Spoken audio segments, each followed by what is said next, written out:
अस्सलाम वालेकुम व्यूअर्स, मैं हूं राय बाबर अली और आज का हम अपना टॉपिक शुरू करने से पहले मैं आपसे दरख्वास्त करना चाहता हूं कि अगर आपको मेरी वीडियोस पसंद आती हैं तो मेरी वीडियोस को लाइक करें, शेयर करें, कमेंट करें और मेरे वीडियो चैनल को सब्सक्राइब करने के साथ साथ बेल आइकन के बटन को प्रेस करें ताकि मेरी वीडियोस आपको बर वक्त मिलती रहें। आइए आज का हम अपना टॉपिक स्टार्ट करते हैं जो कि है प्रेजेंट कंटिन्यूस टेंस। जैसा कि प्रेजेंट का मानी आपको पता है कि प्रेजेंट कहते हैं हाल को, कंटिन्यूस कहते हैं जारी को और टेंस का मानी फेल या ज़माना है।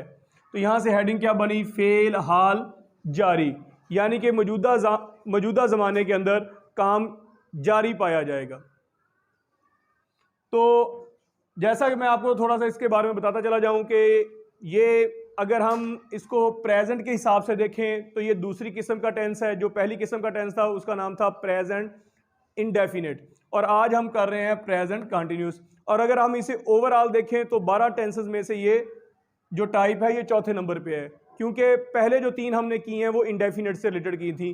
Present indefinite, past indefinite, future indefinite, और आज हम कंटिन्यूस वाले स्टार्ट कर रहे हैं जो कि है पहला है प्रेजेंट कंटिन्यूस। तो इस तरह से ये चौथे नंबर पे आ गया।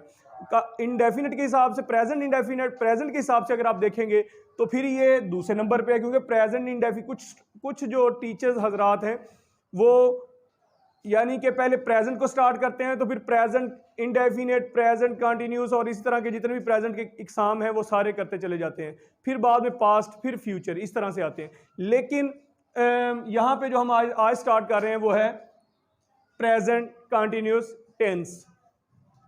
जैसा कि मैंने प्रेजेंट इंडेफिनिट के अंदर बताया था कि पहले सबसे पहले आपने ये देखना है कि उर्दू फिक्रे से कैसे पता चलेगा कि ये फिक्रा प्रेजेंट का है। तो उसके लिए मैंने आपको प्रेजेंट इंडेफिनिट वाले टेंस के अंदर इसकी निशानी बताई थी प्रेजेंट की, सिर्फ प्रेजेंट की, वो है और हूं। और प्रेजेंट के साथ वहां पे इंडेफिनिट का वर्ड था, यहां पे रिप्लेस हो गया कंटिन्यूस के साथ। वहां पे इंडेफिनिट के लिए लफ्ज एक मखसूस था, यहां पे कंटिन्यूस के लिए भी उसी तरह से मखसूस है। तो इसके लिए यहां जो लफ्ज यूज होना है वो है रहा। वहां पे ता था इंडेफिनिट के लिए, बिल्कुल वहां पे जो ये लफ्ज जो रिप्लेस होने से यहां पे जो लफ्ज आ रहा है अब रहा आ रहा है। अब इस रहा के लफ्ज को इनके साथ मिलाएं तो आपके पास प्रेजेंट कंटिन्यूस टेंस की पहचान आ जाएगी। मिलाएं, रहा है, रहे हैं, रहा हूं, रही है, रही हैं, रही हूं। इस तरह से आप किसी भी उर्दू के फिक्रे को आसानी से पहचान सकते हैं। अगर उनके आखिर पर यह निशानी आ जाए तो आप फौरन पहचान लेंगे कि ये जो सेंटेंस है वो प्रेजेंट कंटिन्यूस टेंस का है। दोबारा रिपीट कर रहा हूं कि अगर उर्दू फिक्रे के आखिर पर रहा है, रही है, रहा हूं, रही हूं, रही हैं, रहे हैं वगैरह अगर आ जाए तो आपने फौरन समझ जाना है कि यह फिक्रा प्रेजेंट कंटिन्यूस टेंस का है। अब हम आगे चलते हैं, इसका पॉजिटिव बनाने के तरीकाकार देखते हैं कि अगर कोई फिक्रा इस टेंस का अगर आ जाता है तो आपने फिर उसका अंग्रेजी कैसे बनानी है।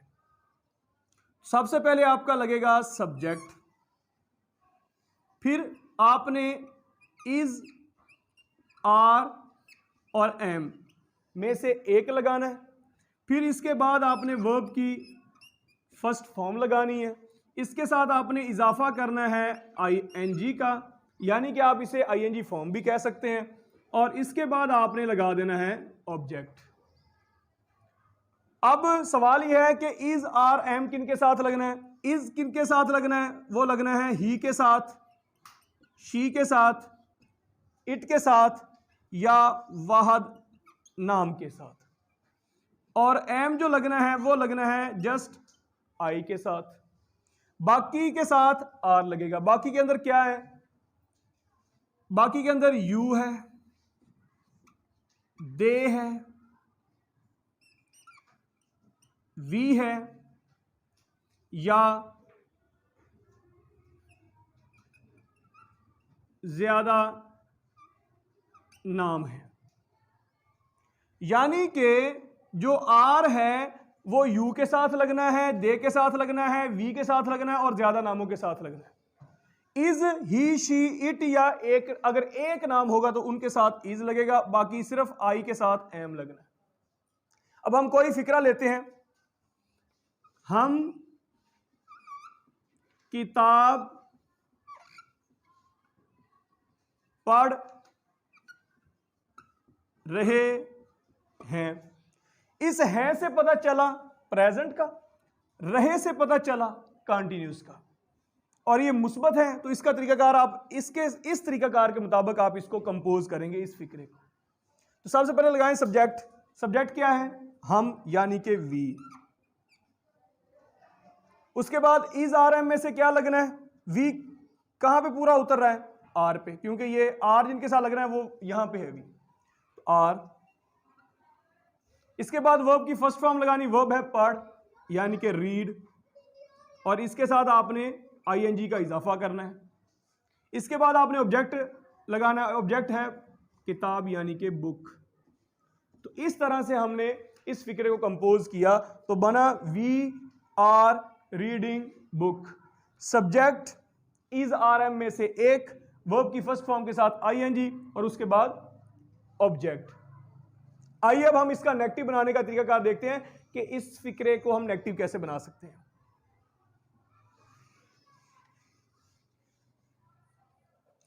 सिंपल सा है कि ये जो आपके पास हेल्पिंग वर्ब्स इस्तेमाल हो रहे हैं, इज आर एम, इनके फौरन बाद आपने नॉट का इजाफा कर देना है।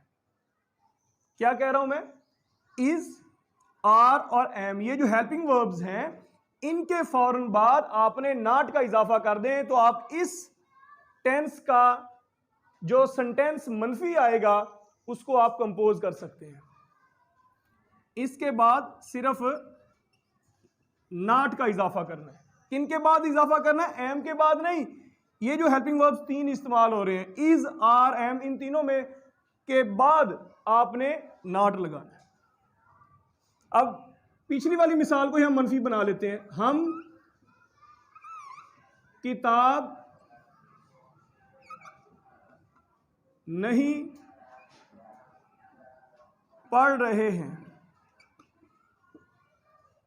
सबसे पहले सब्जेक्ट वो था वी, वी के साथ आया था आर। अब इज आर एम के बाद हमने क्या लगाना है? नॉट। वर्ब की कौन सी फॉर्म लगानी? बाकी कोई भी चेंजिंग नहीं होनी, फॉर्म ऑफ वर्ब आईएनजी वाली ही रहनी है, उसमें कोई चेंजिंग नहीं है। रीड के साथ आईएनजी रीडिंग, और आगे आ गया बुक।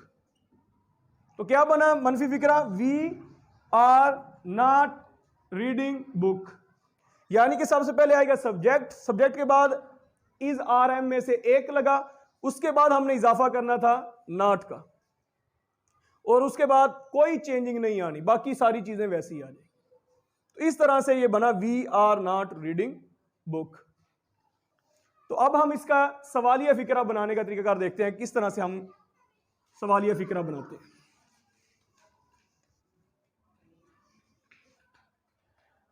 अब ये जो हेल्पिंग वर्ब्स ये यूज हो रहे हैं इज आर एम, अगर आप इन्हें उठाकर सब्जेक्ट से पहले लेकर जाते हैं, यहां पे अगर आप एडजस्ट करते हैं, सब्जेक्ट से पहले अगर इज आर एम को आप लगा देते हैं तो फिक्रा सवालिया बन जाएगा, यानी कि इंट्रोक्टर बन जाएगा। दोबारा सुन लें, इज आर एम, ये जो हेल्पिंग वर्ब्स इस्तेमाल हो रहे हैं, आपने इन्हें उठाकर सब्जेक्ट से पहले लेकर जाना है। वही पीछे वाली मिसाल को दोबारा हम यहां सवालिया के तौर पर देखते हैं। क्या हम किताब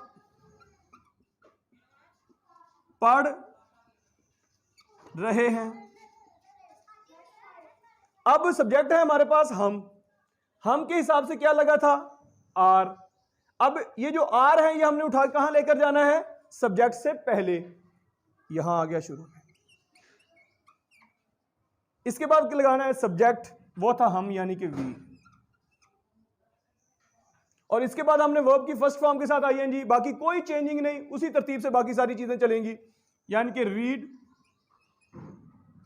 उसके साथ आईएनजी का इजाफा, और ऑब्जेक्ट यानी कि बुक, और लास्ट पर क्वेश्चन मार्क।